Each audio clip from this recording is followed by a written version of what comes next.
مبارک. د نجونو پوهنتونونه او مکتبونه خلاصیږي.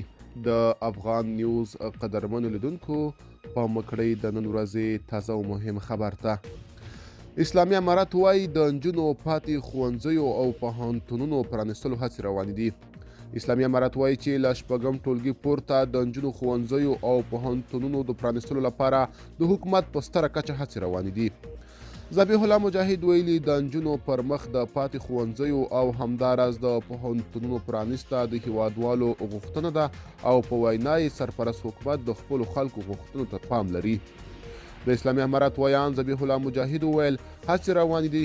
موږ معلومات لرو چې هڅې روانې دي، خو دا چې چارې کوم ځای ته رسیدلي دي زه یې نشم ویلی، ځکه دا د اړوندو وزارتونو موضوع او کله چې هغوی دې برخه کې پرمختګ وکړي ښایي پخپله یې رسنۍ کړي.